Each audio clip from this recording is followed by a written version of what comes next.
Hello students, welcome to the sixth video of this playlist for this chapter Carbon and its compounds. इसके पहले वाले videos में हमने देखा है कि कार्बन कैसे बॉन्ड्स बनाता है, कोवैलेंट बॉन्ड्स बनाता है, single bond, double bond, triple bond, saturated, unsaturated. हमने फंक्शनल ग्रुप्स देखे, होमोलोगस सीरीज देखी. हमने देखा कार्बन कैसे रिएक्शंस करता है, राइट? हमने पिछले वीडियो में देखे थे 4 रिएक्शंस देखे थे कार्बन के. ओके, अब हम लोग बात करने वाले हैं कार्बन के 2 स्पेशल कंपाउंड्स की और उनके रिएक्शंस की. वो 2 कौन से स्पेशल कंपाउंड्स हैं? इथेनॉल और इथेनोइक एसिड.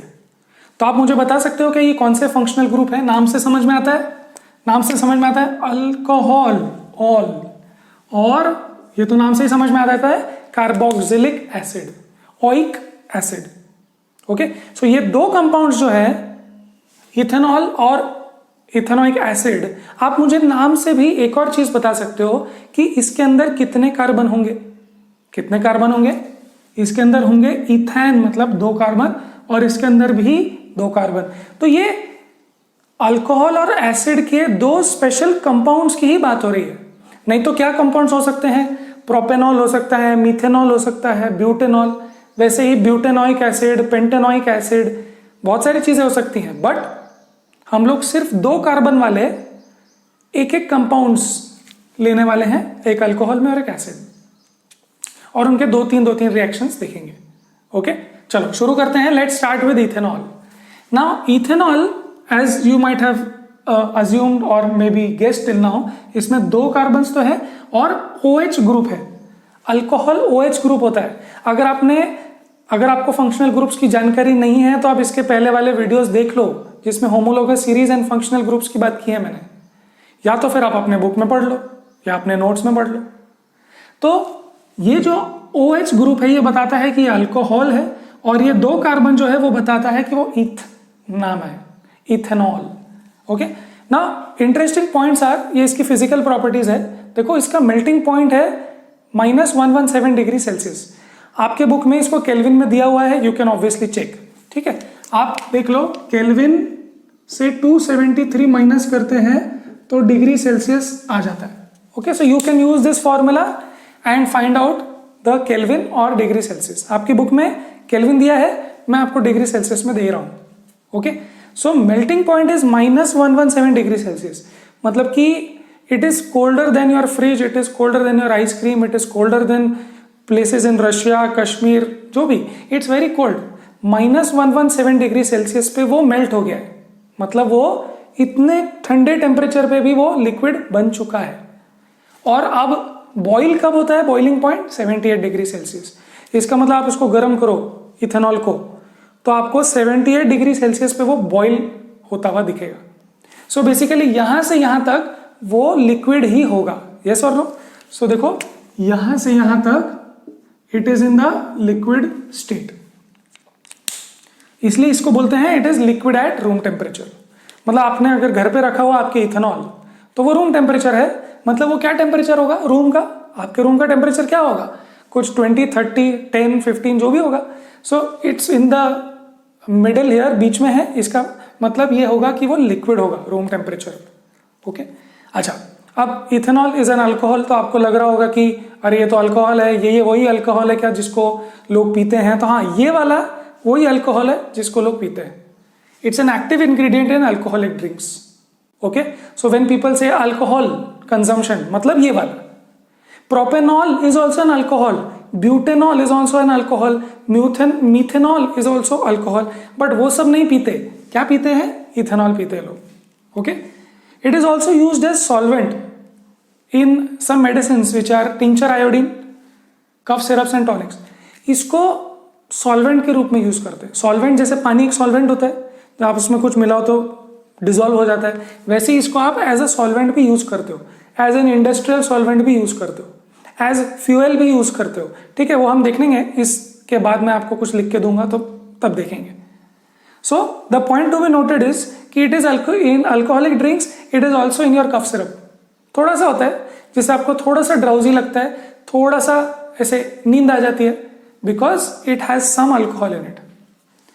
हाँ, so dilute form of ethanol causes drunkenness. Drunkenness मतलब जिसने बहुत अल्कोहल कंज्यूम कर लिया है उसको ऐसे, आपने देखा ही होंगे, लोग मूवीज में देखा होगा कैसे बिहेव करते हैं। So they lose their coordination and all that, so it causes drunkenness. Dilute form में लिया तो डाइल्यूट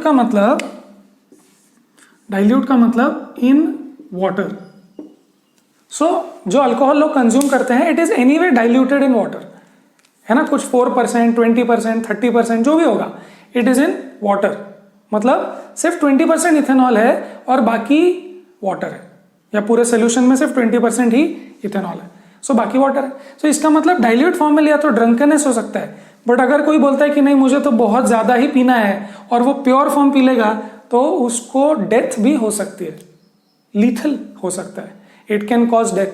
सो डाइल्यूट फॉर्म में लेना, और ज्यादा और कॉन्सेंट्रेटेड फॉर्म में लेते हैं, then it can lead to very serious complications. But yes, people consume this alcohol, ऐसा वो अल्कोहल जिसमें 2 कार्बन्स होते हैं, मतलब ethanol. Now let's talk about some reactions of ethanol. Okay, so पहला हम रिएक्शन देखने वाले हैं सोडियम के साथ। Okay, so now C2H5OH is ethanol, yes, this is ethanol, भूलना मत। अगर कभी भूल गए तो कैसे याद रखेंगे, OH मतलब अल्कोहल और इथेन मतलब 2 कार्बन। ओके, सो C2H5OH। इसकी बातें हमने पिछले वीडियोस में होमोलोगस सीरीज वगैरह में बात की है, तो आप वो वाला वीडियो भी चेक कर सकते हो या अपनी बुक में देख सकते हो। Now this is sodium. Okay, so sodium plus ethanol अगर आप ऐसे रिएक्शन करोगे तो आपको देखो क्या मिलेगा, आपको मिलेगा सोडियम इथॉक्साइड।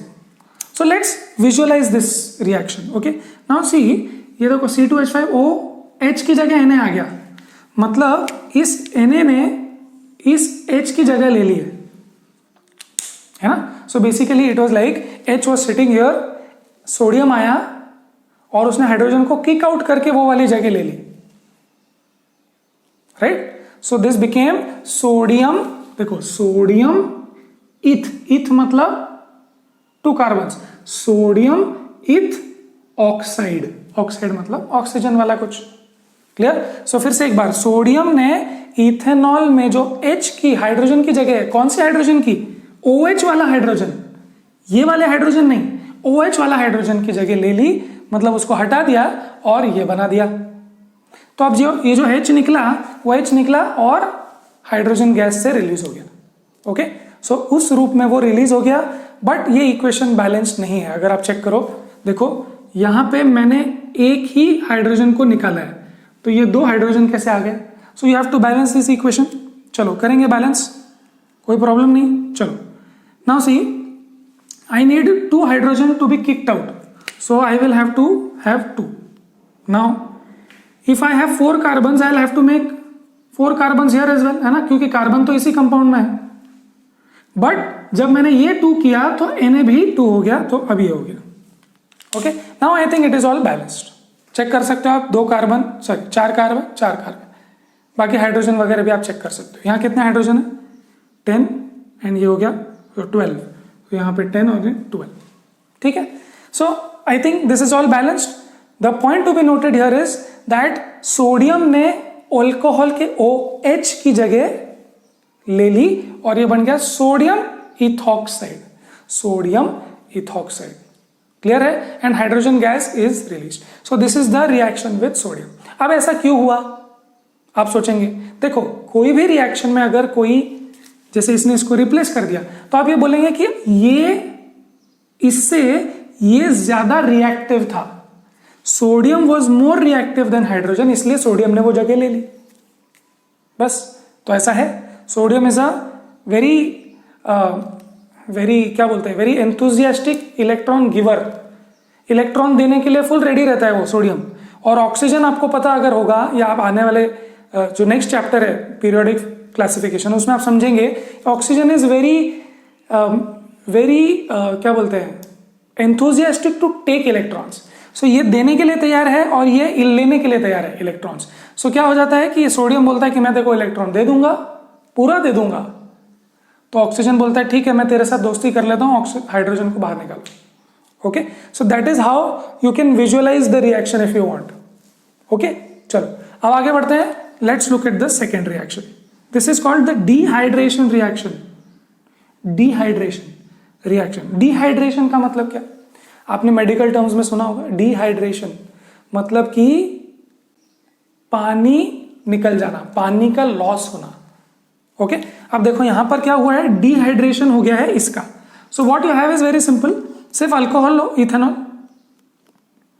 एंड उसके साथ hot concentrated sulphuric acid H2SO4 sulphuric acid को मिला दो, रिएक्ट कर दो, तो आपको क्या मिलेगा? आपको देखो क्या मिलेगा, ध्यान से. ये H, ये O, और यहां से एक और H. ध्यान से देखो, H2O निकलना है. कहां से निकला H2O? ये एक HO, तो ये HO हो गया, और यहां से एक और H निकल गया, तो यहां से H2 एंड O ये निकल गया. अब देखो क्या बचा, ये OH तो चला गया, C2 तो रह गया, और यहां से एक हाइड्रोजन निकला था, तो बचे कितने? 4.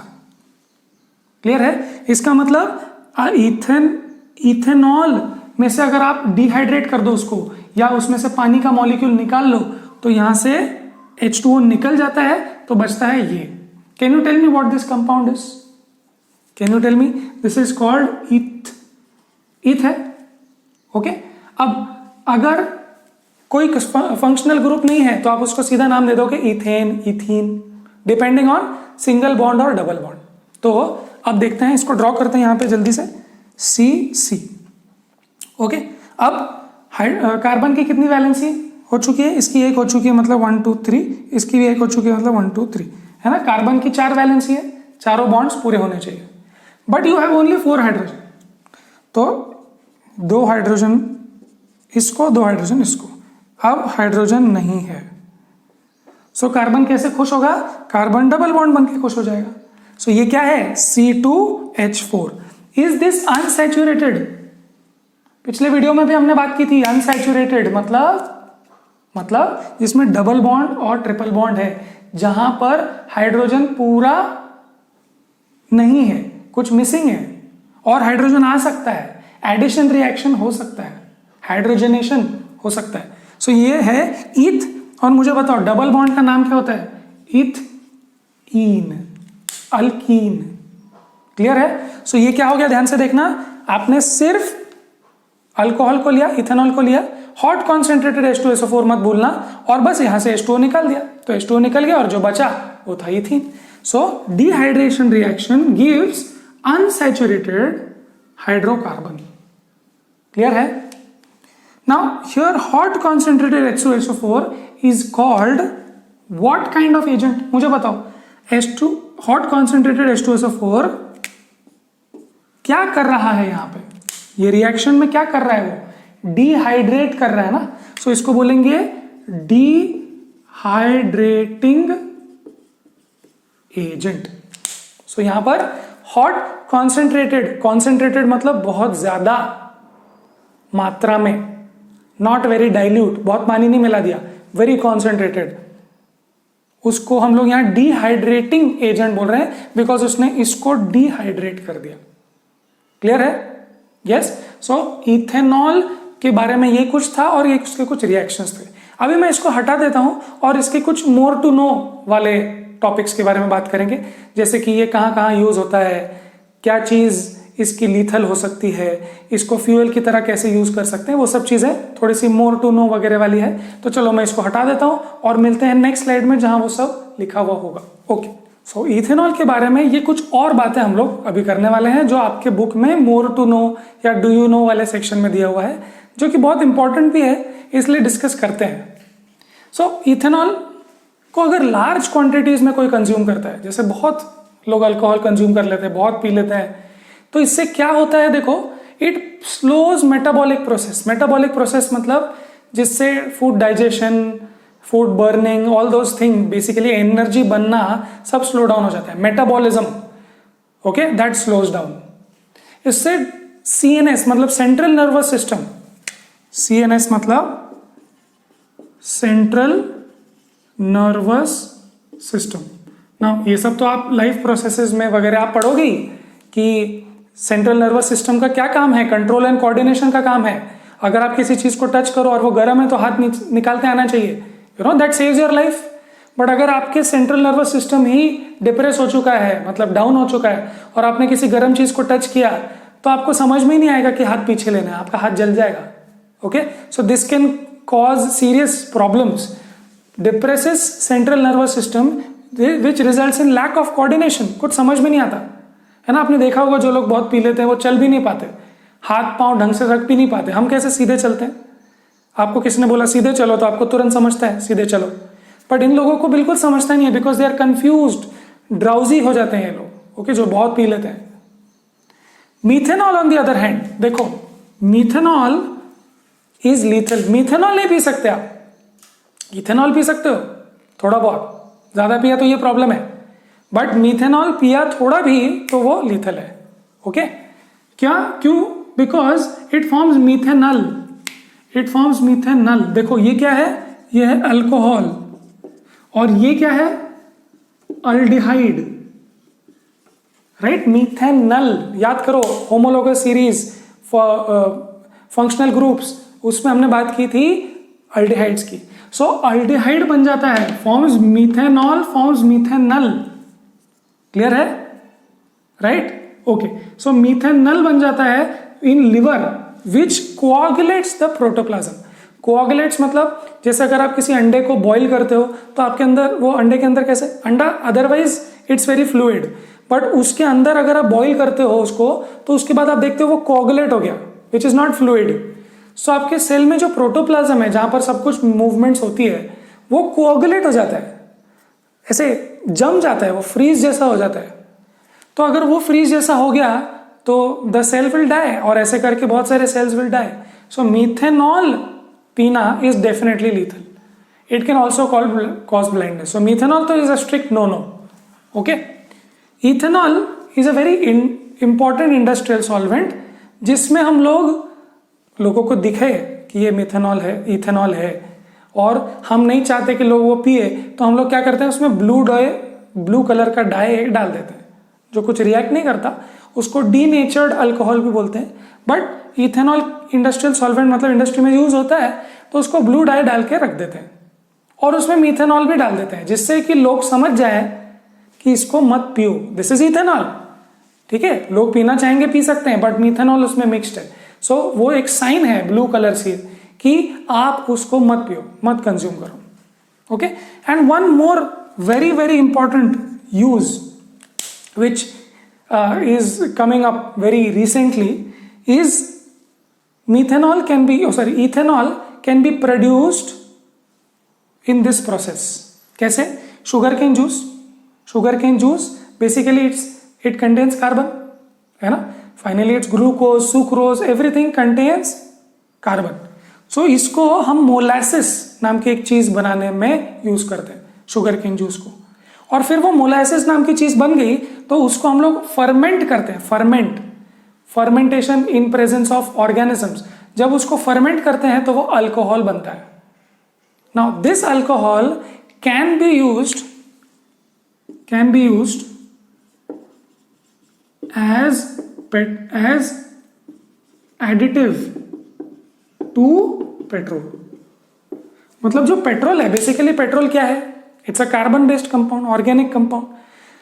आपको पता है carbon based compounds are good for combustion होता है, and they give a lot of heat and light, right.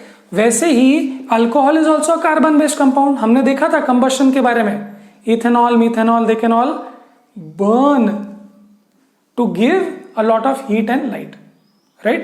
So basically it can act as a fuel. It's a carbon based compound. Now the good part is that alcohol can be used as additive to petrol, क्योंकि petrol महंगा भी है, तो you can use this and it can give you cleaner burning. Clean fuel है ये। मतलब जब आप अल्कोहल को बर्न करोगे पेट्रोल के साथ में, जब आप बर्न करोगे, इंजन में डालोगे, तब वो जो बर्निंग होगी that will be clean burning. Okay, pollution कम होगा। So it's a very important breakthrough जो साइंटिस्ट लोग कर रहे हैं, and many people are doing it in Brazil में ये अभी भी होता है। I am not sure India में होता है या नहीं, but you have to remember ethyl alcohol या ethanol is also used as fuel in cars. Okay चलो अब मैं इसको हटा देता हूं and then we will talk about ethanoic acid and its some reactions. Okay तो चलो इसको हटा दिया जाए। So let's talk about ethanoic acid now which is also called acetic acid.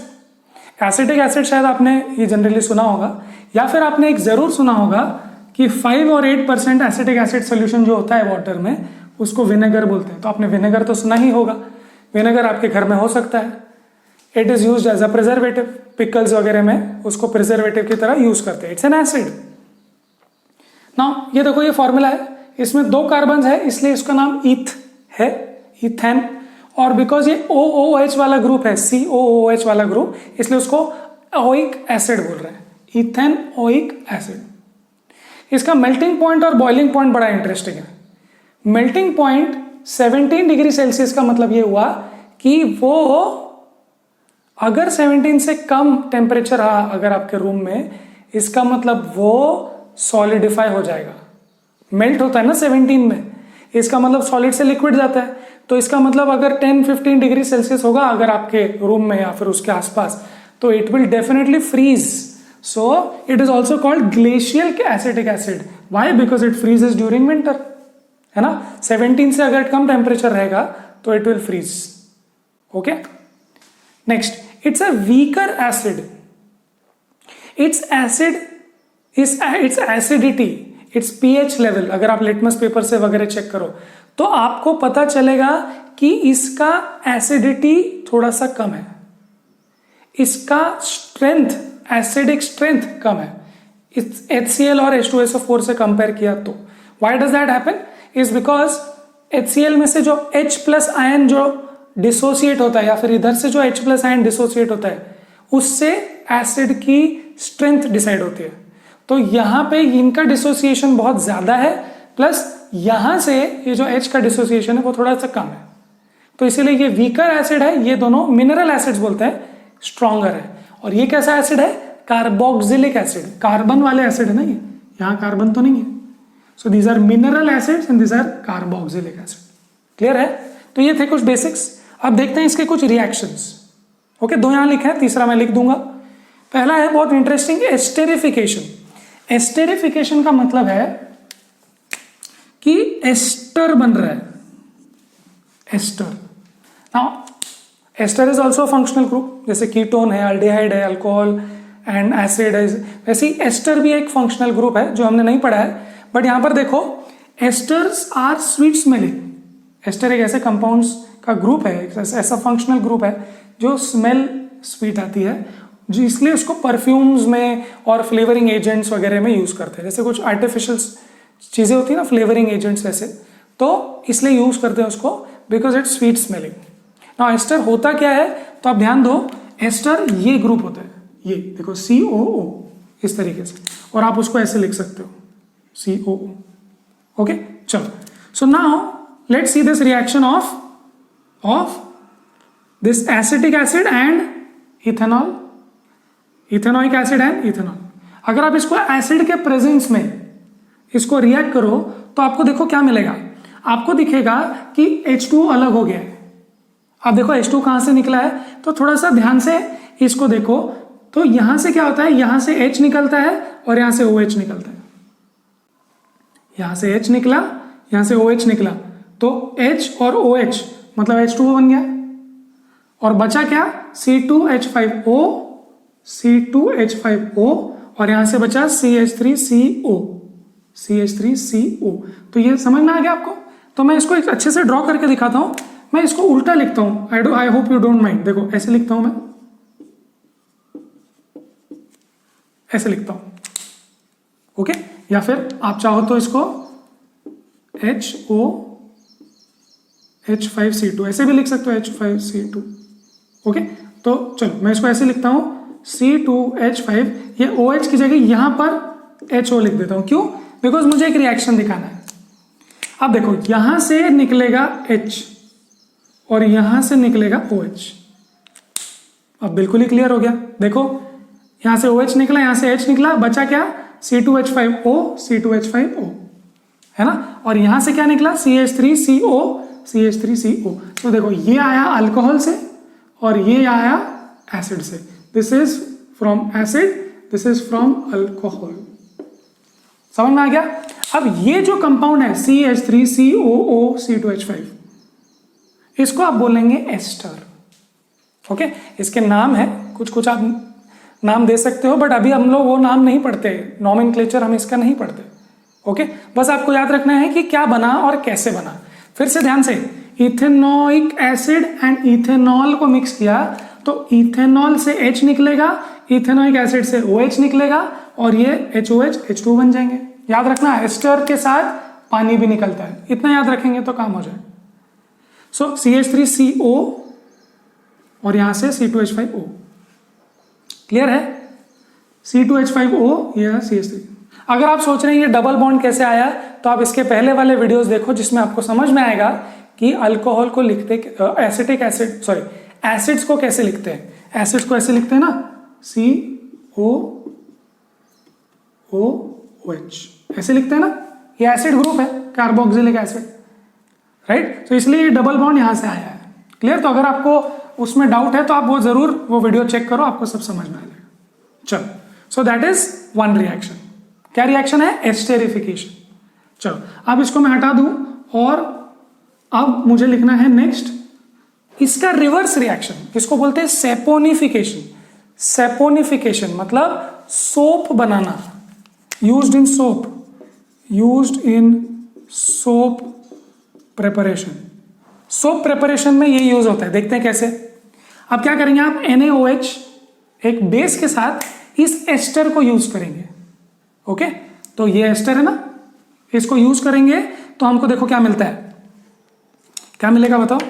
तो यहां से मैं क्या करूंगा, देखो मैं इसको यहां से तोड़ दूंगा, ओके, और इसको यहां से तोड़ दूंगा।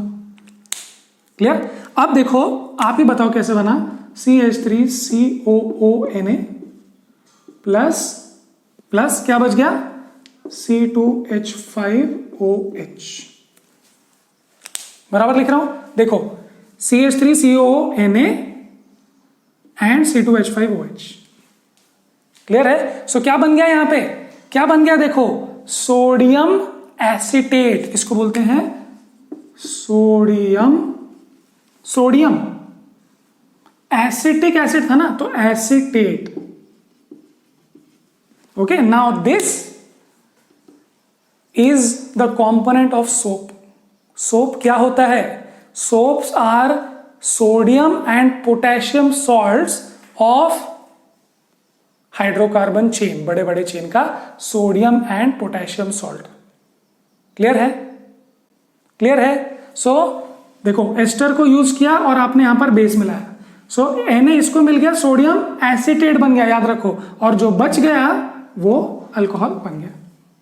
क्लियर है? इथेनॉल बन गया। तो रिवर्स रिएक्शन हो गया ना ये, इसको रिवर्स बोलेंगे आप। क्यों? क्योंकि आपने शुरू कहां से किया था, इथेनॉल से, फिर इथेनॉल गया, अब वापस इथेनॉल आ गया। आपने शुरू किया था एसिटिक एसिड से, फिर एस्टर बन गया, अब आपने एस्टर से शुरू किया, अब आपको एसीटेट ही मिल गया वापस। क्लियर है? सो this is called reverse reaction which is saponification. इसको सोप प्रोडक्शन में यूज करते हैं, ये सोप का ही एक कंपोनेंट। क्लियर है? चलो नेक्स्ट आगे बढ़ते हैं and let's talk about the reaction of ethanoic acid या acetic acid with carbonates and hydrogen carbonates. So ये है सोडियम कार्बोनेट और ये है सोडियम हाइड्रोकार्बोनेट। ओके, आप ऐसे भी बोल सकते हो hydrogen carbonate. Okay, now bicarbonate बोलते हैं और इसको कार्बोनेट बोलते हैं, तो ऐसा भी बोल सकते हो, बट कोई बात नहीं। इसके साथ अगर आप देखो, आपने यही वाला लिया है ना, नाउ रिएक्ट इनको करोगे तो आपको क्या मिलेगा, फिर से बताना मेरे को क्या मिलेगा। देखो सेम चीजें मिल रही है, सेम चीजें ही मिल रही है कि नहीं मिल रही है, देखो चेक करो। आई थिंक सेम चीजें मिल रही है। ये सोडियम एसीटेट है और ये भी सोडियम एसीटेट है, तो सोडियम एसीटेट मिल रहा है आपको। एंड मोस्ट इंपॉर्टेंट थिंग अभी जो आगे टेस्टिंग में काम आएगी वो ये निकल रहा है, रिलीज हो रही है gas. Now why is this so important, देखो ध्यान से, इसमें से देखो, इसमें से H निकल गया और Na ने रिप्लेस कर दिया। ओके, बाकी H2O एंड CO2 आया। क्लियर है? H2O कहां से आया, ये H रिलीज हुआ ना, एसिड में से H रिलीज होता है, तो ये H रिलीज हो गया, यहां से H रिलीज हो गया, और ऑक्सीजन वगैरह के साथ वो H2O एंड CO2 बन गया। CO2 देखो कहां से आएगा, क्लियर है, यहां से आएगा। So now the point is कि जब भी आपको, so that is question number 1 and 2. So let's check question number 1 and we will see. Question number 1 says, how do you distinguish experimentally between an alcohol and carboxylic acid? ध्यान से, alcohol जो हमने देखा था थोड़ी देर पहले और कार्बोक्सिलिक एसिड, मतलब ये इसमें दोनों में कैसे आप डिस्टिंग्विश करोगे? आपको किसी ने दिया कोई चीज, तो डिस्टिंग्विश कैसे करोगे कि ये कौन सा है वो कौन सा है? तो you will do one reaction, you will do one reaction, this is the reaction. आप बोलेंगे तो, सो व्हेन यू रिएक्ट, ध्यान से देखो, when you react acid with sodium bicarbonate ऐसे, तो अगर आपने कार्बोनेट्स के साथ, कोई भी पोटेशियम कार्बोनेट या कोई, तो अगर आपने कार्बोनेट्स या हाइड्रोजन कार्बोनेट्स किसी के साथ भी अगर एसिड को रिएक्ट किया, सो एसिड प्लस कार्बोनेट या हाइड्रोजन कार्बोनेट जो भी गिव्स जो भी देगा आपको plus water plus CO2. Now the point to be noted is कि CO2 मिलता है, तो सो ये जो CO2 निकला है, जो CO2 इवॉल्व हुआ है, वो लाइम वाटर को मिल्की बनाता है। If you have lime water it will make it milky. ये बहुत फेमस रिएक्शन है to check if the gas is CO2. Okay, so देखो फिर से, अगर आपको चेक करना है कि कोई एसिड है या अल्कोहल है, then you will do this reaction with carbonate और hydrogen carbonate and you will get CO2 gas release, और ये जो CO2 गैस रिलीज होगा वो लाइम वाटर को मिल्की कर देगा। Clear? So this is a proof, this is a proof that the reaction which you did, it was either acid or not. तो अगर ये रिएक्शन मिल गया तो वो एसिड है, रिएक्शन नहीं मिला तो वो अल्कोहल है। Clear? Next question is question number 7 exercise में, which is similar, which says how can ethanol and ethanoic acid be differentiated based on their physical and chemical properties. So chemical property कौन सी? You can differentiate based on reaction with carbonates and hydrogen carbonates. अगर आपने hydrogen carbonates या carbonates के साथ reaction किया, then you will get lime water milky, मतलब CO2 release होगा। ये एसिड, इथेनोइक एसिड, और अगर इथेनॉल है तो it will be no reaction. Okay, the other physical property difference is this, melting point और बॉइलिंग पॉइंट। बॉइल करो, अगर 78 डिग्री सेल्सियस पे बॉइल हो गया तो आप बोलेंगे कि वो होगा इथेनॉल, और अगर 118 तक गया तो आप बोलेंगे कि ये इथेनोइक एसिड है। या मेल्टिंग पॉइंट चेक कर लो, कब फ्रीज होता है वो आप चेक कर सकते हो। ठीक है, मतलब अगर आप 15-16 डिग्रीज पे गए, आपने देखा कि वो फ्रीज हो गया, तो आप बोलेंगे कि ये ग्लेशियल एसिटिक एसिड है, और अगर वो नहीं मेल्ट हुआ, सॉरी नहीं फ्रीज हुआ, तो आप बोलेंगे इथेनॉल है। क्लियर? सो हमने कौन से क्वेश्चन कर लिए? क्वेश्चन 1 एंड क्वेश्चन 7 कर लिए। ओके, हाँ, ये जो क्वेश्चन नंबर 2 है, ये क्वेश्चन नंबर 2 पिछले टॉपिक से रिलेटेड है, तो चलो यहां कर लेते हैं हम लोग। They are asking what are oxidising agents, what are oxidising agents. So हमने देखा था इससे पहले वाले वीडियो में कि अल्कलाइन पोटेशियम परमैंगनेट या फिर KMnO4 जो अल्कलाइन होता है, या एसिडिफाइड K2Cr2O7 पोटेशियम डाइक्रोमेट, ये ऑक्सीडाइजिंग एजेंट होते हैं बिकॉज ये ऑक्सीजन देते हैं, ऑक्सीडाइज करते हैं। Okay, so what are oxidising agent? The agents which provide oxygen to a compound, जैसे कि अल्कलाइन KMnO4 या एसिडिफाइड K2Cr2O7। सो ये भी हो गया। क्लियर है? कोई प्रॉब्लम? चलो अब मैं इसको हटा देता हूं, let's see the last reaction which we should do. चलो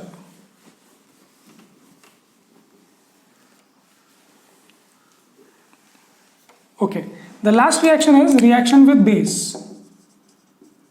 reaction with base. Okay, now we have CH3COOH, CH3COOH, इसको आप बेस के साथ रिएक्ट करो, मतलब sodium hydroxide is a base, इसके साथ रिएक्ट करोगे तो ये क्या है? ये एसिड है और ये बेस है। तो एसिड और बेस क्या देता है बताओ? एसिड बेस देता है एक सॉल्ट और वाटर, ओके, तो यहाँ सॉल्ट क्या बनेगा, तो ध्यान से देखो, ये OH यहाँ के H से मिल जाएगा और आपको मिलेगा H2O। सो ये और ये तो बचा क्या, CH3COONA, CH3COONA, है ना। ये कौन सा सॉल्ट है, जो सोप के टाइम पे बना था, सेपोनिफिकेशन में बना था। ये क्या है, सोडियम एसीटेट। देखो सोडियम और ये है एसिटिक एसिड का पार्ट, तो एसीटेट। क्लियर है। सो देखो इस वीडियो में हमने क्या क्या बातें की, हमने देखा इथेनॉल क्या है, मेल्टिंग पॉइंट, बॉइलिंग पॉइंट, हमने देखा कि उसके रिएक्शंस कौन से हैं, है ना। हमने देखा कि अल्कोहल, इथाइल अल्कोहल के और भी क्या क्या यूजेस हैं इथेनॉल के। फिर हमने देखा इथेनॉइक एसिड और उसके 3 रिएक्शंस, और फिर कुछ क्वेश्चंस भी हमने किए। क्लियर। नेक्स्ट वीडियो में, लास्ट वीडियो में हम लोग बात करने वाले हैं द एक्शन ऑफ सोप और डिटर्जेंट। सोप कैसे किसी चीज को साफ करता है, डिटर्जेंट कैसे किसी चीज को साफ करता है, वो हम लोग नेक्स्ट वीडियो में देखेंगे, and that will be the last video. Okay, तो तब तक पढ़ाई करते रहें, and we will see you in the next video.